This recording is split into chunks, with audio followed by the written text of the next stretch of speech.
નિવેદન છે કે બધા હાથ જોડે અને આંખો બંધ કરે. નમો હરિહંતાણં નમો સીતાણં નમો હરિહંતાણં નમો વજ્રાયાણં નમો લોકે સર્વસાહુરં દેવાગમન ભૂયાન ચામરાदिविभूतया माया विश्वपि दृश्यन्ते नातत्त्वमसिनो महान् नमस्मै ताराय स्वानुभूत्या च पासते चित्स्वभावाय भावाय सर्वभावान्तरक्षिते सर्वभावान्तरक्षिते. મારો આજનો છે વિષય પુણ્ય અને પાપ. તો આપણા ભારતમાં જૈનમાં આત્મા, પરમાત્મા, બંધ, મોક્ષ, લોક, પરલોક આ વિષયનો ચર્ચા ચાલે છે. સાથે સાથે પુણ્ય પાપની પણ ચર્ચા બહુ ખાસ છે. અને પુણ્ય પાપ તો આત્માના વિકારી પરિણામો જ છે. તો પુણ્ય આપણે બધા એમ માનીએ છીએ કે પુણ્ય સારું છે અને પાપ બોલું છે. તો પાપમાં મનુષ્ય ગતિ દેવગતિ આપણને મળે અને પાપમાં આપણને નરક ગતિ અને તિર્યક ગતિ મળે. તો અહીંયા તો પરંતુ આપણું ધ્યાન તો ત્યાં છે જ નહીં કે આ ચાલુ ગતિ તો સંસારમાં પરિભ્રમણ કરાવે છે.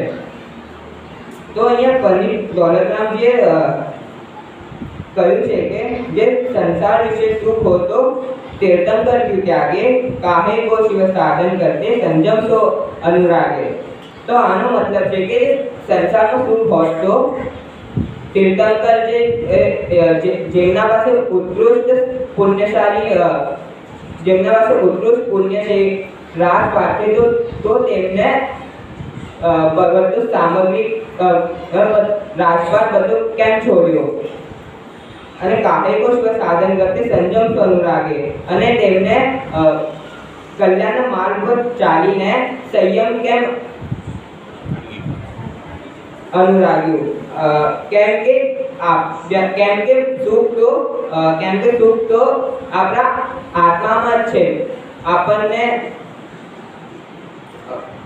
અને શ્રમણ સંસ્કૃતિના પ્રતિષ્ઠાપક આચાર્ય શ્રી કુંદએ પુણ્ય પાપના વિશે બહુ સારું બોલ્યું છે કે કમ્મમ સુહમ કુશીલમ સુહ કમ્મમ ચાવિજાન સુશીલમ કહતમ હોરી સુશીલમ સંસારમ પવેશેલી. એનો મતલબ છે અશુભ કર્મ ખુશી છે અને શુભ કર્મ સુશીલ છે. પરંતુ સુશીલ કેમ હોઈ શકે? કેમ કે શુભ કર્મ સંસાર પ્રવેશ જ કરાવે છે. આ સંસારમાં પરિભ્રમણ કરાવે છે. આ સંસારમાં સુખ છે જ નહીં, દુઃખ જ દુઃખ છે. અને બીજા ગાથામાં કહે છે કે સોનિયમ પિનિયલમ બંદરી બાલાય સંપીજઃ પુરિતમ બંદરી એવં જીવમ સુખમ વા કરમ કમ્મમ. જેવી રીતે લોખંડની બેડી હોય તેવી રીતે આપણને કોઈ લોખંડ જેવી રીતે બાંધી લે તો પણ આપણને દુઃખ જ લાગે. અને કોઈ સોનાની બેડીની બાંધી લે તો પણ આપણને દુઃખ જ લાગે. આપણને શું કામ છે જ નહીં. આપણને કોઈ લોખંડ જેવી રીતે બાંધે કે સોનાની બેડી બાંધે. પરંતુ એ જ પ્રમાણે અશુભ કર્મની જેમ શુભ કર્મ પણ જીવને બાંધે રાખે છે. આ સંસાર પરિભ્રમણ કરાવે જ છે. અને કલ્પત પંડિત बनारसी दास जीए एमना ग्रंथ में लिखा है कि जैसे कहूँ चांदाली जुगल पुत्र जने तीनी एक दियो बावन को एक कर राख्यो है बावन कहायो तीनी मध्य मांस त्याग कियो चांदाल कहायो तीनी मध्य मांस चाख्यो है तैसे एक वेदनी कर्म के जुगल पुत्र एक पाप एक पुण्य नाम भिन्न भाग्यो है दुहु माहि गौर रूप दुहु कर्म बंध रूप याते ज्ञानवंत नहीं को अभिलाख्यो है। એનો અર્થ છે કે એટલે એક અચાનક કવિએ પુણ્ય અને પાપને એક સરળ ઉદાહરણ આપ્યું છે। જેવી રીતે એક ચાંડાલી હોય છે, એના બે જુદા પુત્ર હોય છે અને એક એના ખુદના પાસે મૂકે છે અને એક બ્રાહ્મણને આપે છે અને બ્રાહ્મણના ઘરે તો એકદમ શુદ્ધ शराब ने मांस ना खाए तो एनो त्याग હતો અને ચાંદાલના ઘરે માંસ શરાબનું સેવન કરે। એવી રીતે વેદ્યના પણ બે જુગલ પુત્ર છે, એક સાતા અસાતા અર્થાત પુણ્ય અને પાપ। આ બંને પણ આપણને આ સંસારમાં ફરાવે છે। ના પુણ્યમાં સુખ છે ના પાપમાં સુખ છે, બંનેમાં દુઃખ જ દુઃખ છે। આપણે અગર કોઈ એમ માને કે આપણે પુણ્ય કર્યું તો આપણને દુઃખની પ્રાપ્તિ થશે, ના, પણ આપણે પુણ્ય કર્યું તો આપણને સંસારમાં ફરશું, या તો મનુષ્ય ગતિ या દેવગતિ। અહીંયા ક્યાં પણ સુખ છે જ નહીં। અને અહીંયા એમ પણ છે કે જેટલું આકુલતા આપણને પાપમાં થાય એટલે આકુલતા આપણને પુણ્યમાં પણ થાય છે। એટલે એક પણ સારું છે જ નહીં। અને અહીંયા બીજા છંદમાં એમ પણ છે કે પાપ બંધ પુણ્ય બંધ તું મેં મુક્તિ નાહી કટુગ મધુર સ્વાગ પુકલ કુપેક્ષીએ સંકલિત વિશુદ્ધ સહજ તો કર્મ ચાલ કુગતિ સુગતિ જગ જાલ मैं विशेषीय कारणादि भेद तो ही सुजत मिथ्यात माही है तो द्वैत भाव ज्ञान दृष्टि में न देखिए दो महा अंध कुप दो कर्म बंध रूप दो को विनाश मोक्ष मार्ग में देखिए। અહીંયા એમ છે કે પાપ બંધ પુણ્ય બંધ દુઃખમાં મુક્તિ નહીં। અહીંયા પણ આ જ કહે છે કે પાપ પણ બંધ જ છે અને પુણ્ય પણ બંધ જ છે, એકમાં પણ મુક્તિ છે જ નહીં। અને કટુકમ મધુર સ્વાદ ઉગ્ગલો કોપેક્ષીએ અર્થાત પુણ્ય કે પાપના કારણે રસ સ્વભાવ આદિ ભિન્ન આપણને દેખાય છે, પણ મિથ્યાત્વના કારણે આપણને એવું દેખાય છે। પણ આપણા આંખોના ઉપર જે મોહનો ચશ્મો છે એના લીધે આપણને પૂતગલને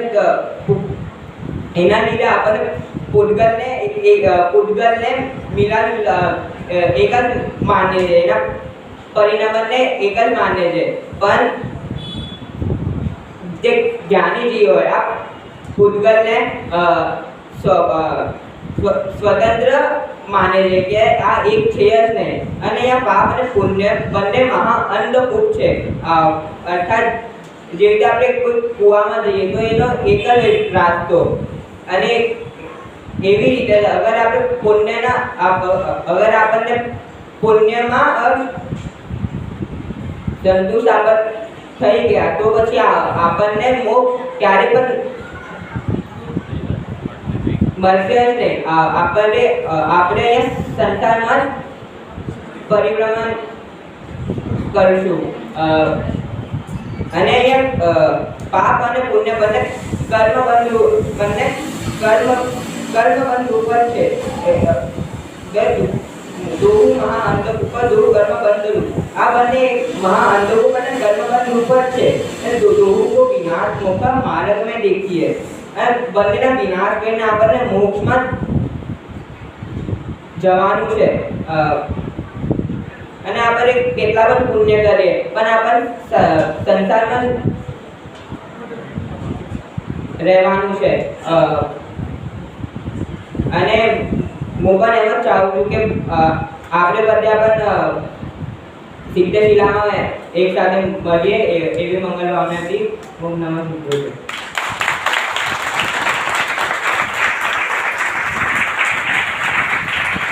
આટલું ક્લિયર એનો જે કોન્સેપ્ટ એને જે સમજાવ્યો, જૂનાગઢમાં ક્યાં ક્યાં પુણ્ય પાપની વાત આવી છે, બધા કોટેશન ધડાડ બરાબર. અને મૂળ જે કોટેશનમાંથી ડાયરેક્ટ એ અર્થ સમજાવતો હતો. આટલી નાની ઉંમરમાં તારે હિન્દીમાં જ કરવાનું, કોઈ કાંઈ બી સમજાવે, ભાષા નહીં છોડવાની. હું જયપુરથી આ બધું હિન્દીમાં શીખું, અહીંયા આવે તો કે ગુજરાતીમાં કરવું, એટલે ફાવે જ ના પછી. જે ભાષામાં હવે મને કોઈ હિન્દીમાં કરવાનું કે તો મને ના ફાવે.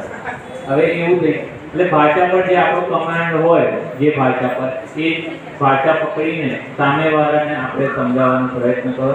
આટલી નાની ઉંમરમાં આટલો સરસ રીતે વિષય અને આમ તો આજના ક્લાસનો એનો અંત છે, પણ આખા ભાયંદર સમાજ માટે જેટલા પણ ચૈતન્યાર્થી છે એમનો આજથી ભાયંદર સમાજના મંદિર માટે પ્રારંભ થઈ ગયો છે.